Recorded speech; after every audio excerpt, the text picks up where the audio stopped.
Hello and welcome to Income Tax Gurukul. In the last video we discussed about retrenchment compensation. जो terminate करने पर छटनी करने पर एम्प्लॉयज को कंपनसेशन देती है एम्प्लॉयर उसका एम्प्लॉयज को। तो आज हम उसी का दूसरा उसी के जैसा है सेकंड जो पार्ट आज हम करने वाले हैं वो है बेटा वॉलंटरली रिटायरमेंट स्कीम। उसके बारे में आज पूरा डिटेल में देखेंगे और जो उसका सेक्शन है दैट सेक्शन इज 10(10)(c) और जो रिट्रेंचमेंट कंपनसेशन वाला सेक्शन का सेक्शन 10 और उसका सब part 10(b) sub section 10(b). ठीक है। तो वॉलंटरी रिटायरमेंट रिसीट जैसे रिट्रेंचमेंट में मैंने बताया था जब कंपनी के अंदर आपको कुछ छटनी करनी होती है कुछ एक्सपेंसेस कम करने होते हैं तो ये एक वन ऑफ द वे होता है रिट्रेंच कर दिया कम एम्प्लॉयज को निकाल दिया। वॉलंटरी रिटायरमेंट जो स्कीम रहती है उसके अंदर ऐसे छटनी नहीं करनी होती। उसमें एक स्कीम दी जाती है और जो भी विलिंग है जो भी एम्प्लॉयर विलिंग है वो उसके अंदर पार्टिसिपेट करके वो नौकरी से उसको हटा दिया जाता है। बट एक स्कीम होती है उसके अंदर ही उसको अपना नाम देना होता है तब से उसको निकाला जाता है। ठीक है। रिट्रेचमेंट के अंदर नाम देने की कोई जरूरत नहीं है, कंपनी सिलेक्ट करेगी और वो निकाल देगी। ठीक है। तो उस टाइम पे भी जैसे वीआरएस लेता है तो उस टाइम पे भी कुछ उसको वॉलंटरली पेमेंट करनी पड़ती है, कुछ लमसम पेमेंट करनी पड़ती है। लमसम पेमेंट करती है एम्प्लॉय को eight the time of voluntary retirement और उसको भी टैक्स करेंगे profit in lieu of salary. Profit retrenchment compensation जो हम आरसी जो हमने पढ़ा था वो भी हमने profit in lieu of salary के अंदर ही टैक्स करेंगे सेक्शन 17 उसका पार्ट 3। और ये वाला जो हिस्सा है वीआरएस जो हम पढ़ने वाले जो वीआर बोल दो वॉलंटरी रिटायरमेंट रिसीट्स वो भी टैक्सेबल होंगी under the profit in lieu of salary. Salary head के अंदर ही जो सेक्शन 17 का सब पार्ट 3 है उसके अंदर ही टैक्सेबल होंगे। तो लेकिन इसका पूरा हिस्सा टैक्सेबल नहीं होता। जैसे हमने प्रॉफिट लो सैलरी में बताया था कि बहुत सारी चीजें डायरेक्ट पूरी की पूरी टैक्सेबल होती है, इसमें कोई एग्जाम्पशन नहीं होता। बट यहाँ पे कुछ एग्जाम्पशन मिलेगा सेक्शन 10(10)(c) के अंदर। अब सबसे पहले हम बात कर लेते हैं कि कौन कौन सी ऑर्गेनाइजेशन है जिनको ये बेनिफिट मिलता है एग्जाम्पशन का। सबको नहीं मिलता। तो जो मैंने यहाँ पे देखा है उसके हिसाब से जो मुझे लगता है एक तो जो बेनिफिट है वो मिलता नहीं है पार्टनरशिप फर्म को। अगर कोई पार्टनरशिप फर्म के अंदर एम्प्लॉय है तो उसके अंदर ये बेनिफिट नहीं मिलता है। दूसरा, अगर प्रोप्राइटरशिप भी है तो उसका मतलब ये नहीं है कि आपको वॉलंटरली रिटायर करोगे तो उसके अंदर आपको पैसे नहीं मिलेंगे। वो तो मिलेगा लेकिन एग्जाम्पशन नहीं मिलेगा, आपको टैक्स पे करना पड़ेगा उसके ऊपर पूरा। उसके अंदर एग्जाम्पशन नहीं मिलेगा। ऐसा नहीं है कि आपको वॉलंटरी रिटायरमेंट कंपनसेशन नहीं मिलेगा। जो रिसीट है वो तो रिसीट तो रहेगी बट उसका एग्जाम्पशन का बेनिफिट इन सब फर्म्स को मिलता है, इन सब कंसर्न्स को मिलता है। तो पार्टनरशिप फर्म को तो नहीं मिलता, ये आप ध्यान रखो। प्रोप्राइटरशिप कंसर्न को भी नहीं मिलता। और किस किस को नहीं मिलता वो भी हम देखेंगे। तो सबसे पहले की बात कर लेते हैं पब्लिक सेक्टर कंपनी जो रहते हैं उनको मिलता है। और कोई भी company any other company public sector private sector कोई भी कंपनी है कंपनी में मिलता है, कंपनी के एम्प्लॉय को मिलेगा। और कोई भी अथॉरिटी जो सेंट्रल गवर्नमेंट स्टेट गवर्नमेंट या प्रोविंशियल एक्ट के थ्रू उसका एस्टेब्लिश किया, म्यूनिसिपल कॉर्पोरेशन है या जो भी अथॉरिटी है उसको, कोई भी लोकल अथॉरिटी उसको भी, कोऑपरेटिव सोसाइटी में भी जो एम्प्लॉय रहते हैं अगर उनको भी वीआरएस देता है तो उसको कंपनसेशन मिलता है, उसको एग्जाम्पशन भी मिलता है। तो this is for exemption, this list is for the exemption, this is eligible. मैं यहाँ पे हाईलाइट कर देता हूँ एग्जाम्पशन की लिस्ट है बेटा। तो दिस इज फॉर एग्जाम्प्टेड, इनके अंदर उसको एग्जाम्प्ट रहेंगे। वीआरएस तो हर जगह ही मिलता है। आईआईटी के अंदर इंडियन इंस्टीट्यूट ऑफ टेक्नोलॉजी वहां का कोई एम्प्लॉय अगर रिटायर होता है, उसके बाद सेंट्रल गवर्नमेंट का कोई भी नोटिफिकेशन ऑफिशियल गजेट से कोई भी इंस्टीट्यूशन को वो इसके अंदर इंक्लूड कर सकती है। ठीक है। कोई भी स्टेट गवर्नमेंट का, सेंट्रल गवर्नमेंट का एम्प्लॉय, स्टेट गवर्नमेंट का एम्प्लॉय और कोई भी institution as importance throughout the India और एनी स्टेट और सेंट्रल गवर्नमेंट में specify by the notification and official gazette. कोई भी नोटिफिकेशन के थ्रू अगर उसको शेयर तो पता चल गया कि प्रोप्राइटरशिप पार्टनरशिप फर्म के अंदर इसका बेनिफिट नहीं मिलता है। तो इसकी जो मैक्सिमम लिमिट होती है एग्जाम्पशन की वो 5 लाख होती है, 5 लाख से ज्यादा नहीं मिलती। और जितना अमाउंट आपको वीआरएस सब मिलता है, जितने अमाउंट, तो एक्चुअल में जो वीआरएस कितना वीआर जो रिसीट कितनी मिली है उससे भी ज्यादा आपको कंपनसेशन जो मिलता है उसका एग्जाम्पशन नहीं मिलता। तो ये चीज आपको क्लियर हो गई होगी, मैं इसको भी हाईलाइट कर देता हूँ। It should not exceed 5 lakh. बाकी कुछ और भी कंडीशन है कितना एग्जाम्प्ट होता है वो भी हम डिटेल करेंगे, लेकिन यहाँ तक याद रखो ये भी इसमें 5 लाख है। और जो हमने कल पढ़ा था रिट्रेंचमेंट कंपनसेशन, उसके अंदर भी कितना था, 5 लाख रुपए। Such compensation should be at the time of voluntary retirement और termination service in according with the scheme. Scheme कौन सी, स्कीम ऑफ वॉलंटरी रिटायरमेंट की स्कीम होती है, उसके थ्रू ही होना चाहिए। The exemption will be available even if compensation is received instalment. अगर कंपनसेशन इंस्टॉलमेंट के लमसम अमाउंट नहीं दी तो भी एग्जाम्पशन अवेलेबल रहेगा। ठीक है, अब कुछ गाइडलाइंस रहेंगी, उनका ध्यान रखना पड़ेगा। वो क्राइटेरिया अगर पूरा होता है तो ही एग्जाम्पशन मिलेगा वॉलंटरी। मैं फिर से बता रहा हूँ, हम एग्जाम्पशन की बात कर रहे हैं, ना कि वॉलंटरली जो रिटायरमेंट रिसीट है, जो आपको पैसा मिला, जो कंपनसेशन मिला है, उसकी बात हम नहीं कर रहे, हम सिर्फ एग्जाम्पशन की बात कर रहे हैं। तो इस केस में एग्जाम्पशन नहीं मिलेगा। पहला केस तो ये है कि एक एम्प्लॉय को 10 साल पूरे होने चाहिए सर्विस में, या 40 साल की उम्र होनी चाहिए, और उसके बीच में क्या है, और इन दोनों में से कोई एक भी अगर सर्विस दो कंडीशन पूरी होती है तो मतलब समझ जाओ कि वहां पे उसको एग्जाम्पशन का बेनिफिट मिल सकता है। ठीक है, तो आप इसको ऐसे याद कर सकते हो कि ऐसे याद कर सकते हो 10/40, या तो 10 साल की सर्विस होनी चाहिए कंपनी के अंदर, या फिर उसने 40 साल की एज हो गई हो तो वो वीआरएस ले सकता है। However this requirement is not applicable. जब कंपनी पब्लिक सेक्टर कंपनी की हम बात कर रहे हैं, उस केस में इसकी जरूरत नहीं होती, क्योंकि उनकी जो स्कीम होती है voluntary separation frame by company, उसके अंदर इसकी जरूरत नहीं होती। बाकी जगह पे ये मस्ट है। ठीक है, उसके बाद जो नेक्स्ट हम पढ़ रहे हैं, it apply to all the employees, किसी भी नाम से हो, वर्कर हो, एग्जीक्यूटिव हो कंपनी के, अथॉरिटी हो या कोऑपरेटिव सोसाइटी हो, सबके लिए एप्लीकेबल है एग्जाम्पशन। सबको मिलेगा एग्जाम्पशन अगर उन्होंने वीआरएस लिया है। लेकिन लेकिन लेकिन मैं इसको हाईलाइट कर लेता हूं, लेकिन डायरेक्टर ऑफ द कंपनी और कोऑपरेटिव सोसाइटी के डायरेक्टर, इन दो जनों को नहीं मिलता। ये भी एक पार्ट है, ये भी एक एग्जाम्पशन है। सब लोगों को मिलेगा, छोटे से छोटा लेकर बड़े से बड़े लोगों को कंपनसेशन में एग्जाम्पशन का बेनिफिट मिलेगा।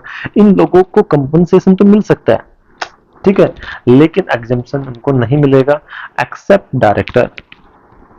ठीक है, the scheme should be frame in accordance with guidelines. इन लोगों को यहाँ पे कोई भी बेनिफिट नहीं मिलेगा। The scheme of voluntary retirement और separation must have drawn to result in overall reduction in the existing strength of the, ये ऐसे ड्रॉ करनी चाहिए कि जो ओवरऑल रिड्यूस हो गए existing strength of the employ की स्ट्रेंथ कम हो जानी चाहिए। ऐसा नहीं कि आपने यहाँ से तो कंपनी को एक एम्प्लॉय को वीआरएस दे दी, उसकी सिस्टर कंसर्न में भी आपने सेम जॉब उसको दे दी, तो वो भी नहीं चलेगा। Vacancy caused by voluntary retirement और जो सेपरेशन स्कीम है उसको भरा नहीं जाएगा, क्योंकि भर दिया तो फिर जो स्ट्रेंथ रिड्यूस कहाँ गई, तो नहीं हो गई ना, तो इसलिए भरा नहीं जाएगा। और रिटायरमेंट कंपनी का shall not be employed in any other company belonging to, तो सिस्टर कंसर्न के अंदर भी जो भी आदमी रिटायर किया, जिसने भी रिटायरमेंट रिसीव लिया, उसको दूसरी कंपनी के अंदर नहीं लगाया जाएगा। ये टर्म एंड कंडीशन है उस स्कीम के, और जो यहाँ पे स्कीम के अंदर जो टर्म एंड कंडीशन है वो फुलफिल होने चाहिए। अब बात कर रहे हैं मस्ट नॉट एक्सीड, क्या क्या इसकी एग्जाम्पशन की लिमिट क्या है। तो पहली लिमिट तो मैंने बता दी 5 लाख रुपए। दूसरी लिमिट है कि एक्चुअल में कितना मिला है, और इससे ज्यादा अमाउंट रिसीवेबल और सेपरेशन, ये जो अमाउंट रिसीव होती है वॉलंटरी रिटायरमेंट पे, ये ज्यादा नहीं होनी चाहिए। किससे, amount equivalent to 3 month of salary. पहला ये है, amount equivalent to 3 month of salary, 3 month of salary, समझ गए। For each completed year of service, ये भी आप ध्यान रखो, each completed year of service, जितना भी साल की सर्विस हो। मैं भी पहले ही बता दिया था, रिटेंशन कंपनसेशन में अगर कोई भी साल और 6 महीने से ज्यादा अगर उसने सर्विस की तो अगले वाला साल को ऐड कर ले। मान लो कि किसी ने 9 साल और 10 महीने काम किया है, तो वो 9 साल नहीं कंटिन्यू कंसिडर किया जाएगा, 10 साल ही कंसिडर किया जाएगा। और किसी ने 9 साल 3 महीने काम किया है तो 9 साल कंसिडर किया जाएगा। तो 6 महीने से ज्यादा अगर हो गए तो कंप्लीटेड योर सर्विस।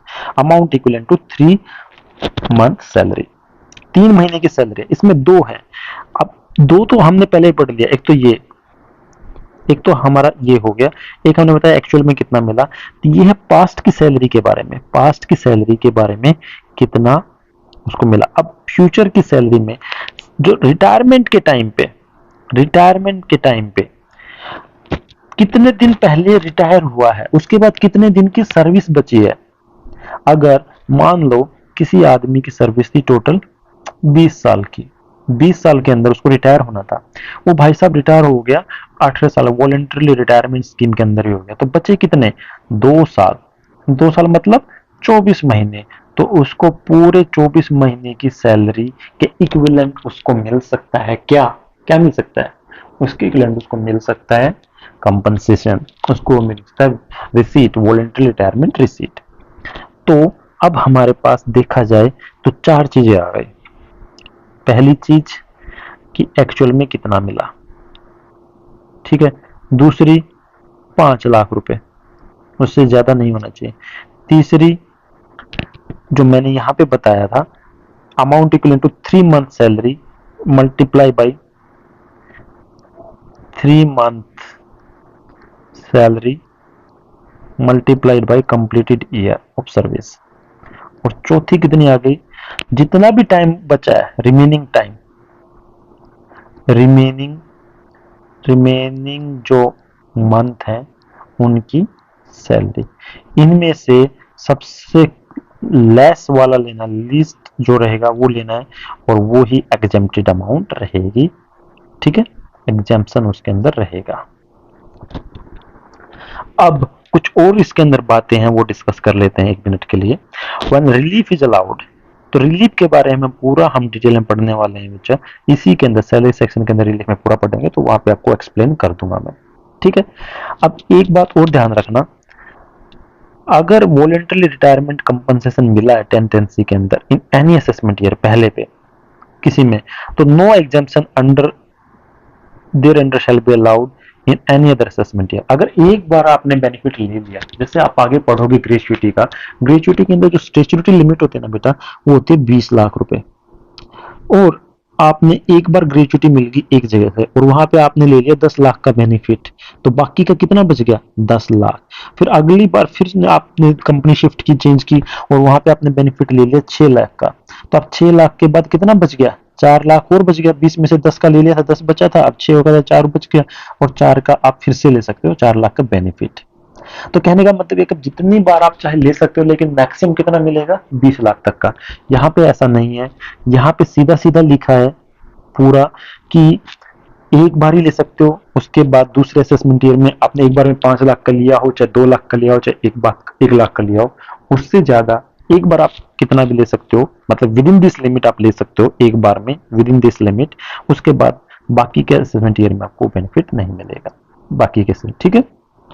अब बात करते सर, सारी बातें समझ में आ गई, आपने 3 महीने का ही बता दिया, और रिटायरमेंट के टाइम पे जो बाद में टाइम पीरियड बता, 18 महीने, जो 12 महीने, जितना भी टाइम बचा उसका भी बता दिया, 5 लाख की वो भी बता दिया एक्चुअल में कितना। लेकिन सैलरी की डेफिनेशन क्या है यहाँ पे? जो एचआरए की डेफिनेशन थी, एचआरए के टाइम पे सैलरी की डेफिनेशन, तो सेम यहाँ पे सैलरी के अंदर बेटा बेसिक सैलरी आएगी। क्या क्या आएगा? Basic plus dearness allowance plus dearness allowance is provided for retirement benefit. तो पूरा का पूरा dinner DA forming part of the salary and retirement benefit. और कमीशन, कमीशन के अंदर भी कितना आएगा? जो फिक्स परसेंटेज ऑफ टर्नओवर वही कमीशन के अंदर आएगा। तो इसके अंदर सैलरी की डेफिनेशन ये बी प्लस डी प्लस सी। तो ये चीज आपको याद रखना पड़ेगी। जो रिट्रेंचमेंट कंपनसेशन हम पढ़ रहे थे उसके अंदर सैलरी की डेफिनेशन थी BAPTC, जिसमें basic allowance, package, travel concession और कमीशन, ये चीजें इंक्लूड है। इसके अंदर से BDC इंक्लूड है। एक सम करते हैं, सम करने से आपको पूरा इजीली समझ में आ जाएगा। चलो हम हाईलाइट करते जाएंगे जो इंपॉर्टेंट एस्पेक्ट है उनको। Mister Dinesh received voluntary retirement compensation of, कितना मिला उसको? 15 लाख। तो एक्चुअल वॉलंटरी कंपनसेशन कितना मिला उसको? एक्चुअल वॉलंटरी रिटायरमेंट कंपनसेशन कितना मिला? 15 लाख। चलो हम इसको लिख लेते हैं साथ के साथ। फिर उसके बाद उसने कितने साल की सर्विस करी? 30 साल 4 महीने, तो मतलब 30 साल ही माना जाएगा। ये still has 6 year of service left, मतलब समझ रहे हो 6 महीने की सर्विस बाकी है। और इसके हिसाब से, किसके हिसाब से बेटा? इसके हिसाब से 6 महीने की सर्विस मतलब कितने महीने हो गए? एक साल में 12 महीने, तो वार्षिक 72 मंथ्स की उसकी सर्विस बाकी है। तो उसको कितना मिल सकता है? 72 मंथ्स की लमसम उसको अमाउंट मिल सकती है वॉलंटरी रिटायरमेंट। वॉलंटरी रिटायरमेंट के टाइम पे उसकी बेसिक कितनी थी? 30,000 रुपए। चलो जी 30,000 रुपए हमने बेसिक ले ली। तो यहाँ पे सैलरी कैलकुलेट करनी, तो सैलरी के अंदर आपको पता है बेसिक आएगा कितना है? 30,000 रुपए plus dearness allowance which form the part of the pay, वो कितना है 10,000 प्लस 10,000, पूरा का पूरा ले लेंगे कि पूरा पूरा, तो 40,000 आ गया, क्योंकि कमीशन तो दे ही नहीं रखा, पर मंथ आ गया 40,000। Compute the taxable voluntary retirement compensation, he does not claim under any relief under 89, ये उसने बता दिया। तो स्टेचुटरी लिमिट कितनी है बेटा इसमें, 5 लाख ही है, 5 लाख से तो ज्यादा होती नहीं, तो हमें इनमें से लिस्ट लेना है, इनमें से लिस्ट लेना है। तो कितना कंपनसेशन मिला, 15 लाख, और स्टेचुटरी लिमिट कितनी है, 5 लाख, दोनों में से तो 5 लाख, लेकिन 2 ऑप्शन और भी तो है ना। अब लास्ट 3 मंथ का कंप्लीटेड ईयर सर्विस कितना, उसने 1 महीने की सैलरी की difference B plus D plus C, 30,000 plus 10,000 कितना हो गया, 40,000, 40,000, और 3 महीने की सर्विस, 3 महीने की, और कितने टाइम के लिए, 30 साल और 4 महीने, तो इसका टोटल 1 मंथ, कैलकुलेशन निकाल लो। ये मैंने आपको बता दिया था कैसे कैलकुलेट करते हैं, वो आपको सरल प्लस समझ में भी आ गया था। तो देखो 40,000 गुना में मल्टीप्लाई करेंगे 30 से, और मल्टीप्लाई करेंगे 3 से, तो कितना आ गया बेटा, 36 लाख। तो मैं यहाँ पे लिख देता हूँ 36 लाख तक का मिल सकता है उसे इस कैलकुलेशन के हिसाब से। या फिर last drawn salary, last drawn की सैलरी कितनी थी, 40,000, 30 प्लस 10, और कितने महीने की सैलरी बाकी थी अगर रिटायरमेंट नहीं लेता, तो 72 मंथ्स की, हमने यहाँ पे पहले ही निकाल दिया 72 मंथ्स का, क्योंकि हमने पता था जो भी हमें डेटा चाहिए, डेटे के हिसाब से काम करेंगे। तो अब 40,000 को मल्टीप्लाई कर देंगे 72 से, तो बेटा ये कितनी आ जाएगी, 28,80,000 रुपये आ जाएगी, ठीक है, ये आ जाएगी। तो फोर्थ कंडीशन है उसके हिसाब से। अब इन चारों कंडीशन के अंदर 15 लाख, 5 लाख, 36 लाख और 28,80,000 में सबसे कम कौन सा है, 5 लाख। तो एग्जम्पशन कितने की मिलेगी बेटा, 5,000 की। तो वॉलंटरी रिटायरमेंट कंपनसेशन कितने को मिला भाई साहब को, इसको मिला था 15 लाख का, लेकिन एग्जम्पशन कितने की मिलेगी, एग्जम्पशन मिलेगी सिर्फ और सिर्फ 5 लाख की। तो टैक्सेबल कितना रहेगा, तो टैक्सेबल रहेगा 10 लाख रुपए, सिंपल एज इट इज। आप बोल सकते थे अरे सर ये क्या, मतलब हमें तो पता 5 लाख से ज्यादा मिल ही नहीं सकता, तो सीधा सीधा हमें पता चल रहा है। ठीक है, इस क्वेश्चन के अंदर आईसीआईसी के स्टडी मटेरियल से मैंने क्वेश्चन लिया, मैं कहीं और से क्वेश्चन नहीं लिया। इस क्वेश्चन के अंदर ऐसा था, बट कई क्वेश्चन ऐसे भी रहेंगे जहां पे स्टैट्यूटरी लिमिट से भी कम वैल्यू रहेगी, तो आपको वहां पे निकालना जरूरी है। तो कहने का मतलब ये आपको मेथड समझ में आना चाहिए, तरीका समझ में आना चाहिए कि कैसे करते हैं, और उसके बाद सारी चीजें ईजी है। तो होप करता हूँ कि वॉलंटरी रिटायरमेंट रिसीट जो प्रॉफिट इन लिeu इन सैलरी के अंदर उसको टैक्स करते हैं, वो आपको निकालना आ गया कि उसके अंदर एग्जाम्पल कैसे निकालते, उसकी क्या क्या टर्म एंड कंडीशन है, सैलरी के अंदर कौन कौन सा पार्ट आता है, कौन सी 4 कंडीशन है जिसमें लिस्ट आपको लेना, वही एग्जेम्प्टेड अमाउंट होगी, और एग्जेम्प्टेड अमाउंट में टोटल अमाउंट में से माइनस करेंगे तो टैक्सेबल अमाउंट का हमें पता चल जाएगा। क्या टर्म एंड कंडीशन है वो भी आपको समझ में आ गया। अगर ये सब चीज आपको समझ में आ गई तो प्लीज मेरी मेहनत को देखते हुए, एफर्ट्स को देखते हुए प्लीज अप्रिशिएट करिए। कुछ नहीं करना आपको, बेल आइकन को प्रेस कीजिए, सब्सक्राइब बटन को प्रेस कीजिए, लाइक करिए अगर आपको अच्छा लगा। अच्छा नहीं लगा तो कमेंट सेक्शन के अंदर कमेंट करिए, बताइए कहाँ पे आपको अच्छा नहीं लगा, कौन सा टॉपिक आपको समझ में नहीं आया, कौन सा पार्ट मैं उसको फिर से एक्सप्लेन करने के लिए रेडी हूँ। अगर एक भी मुझे कोई बच्चा बोलता है कि ऐसा करना तो मैं कर दूंगा उसके लिए भी। और आप पढ़ते रहिए, ध्यान रखिए अपना।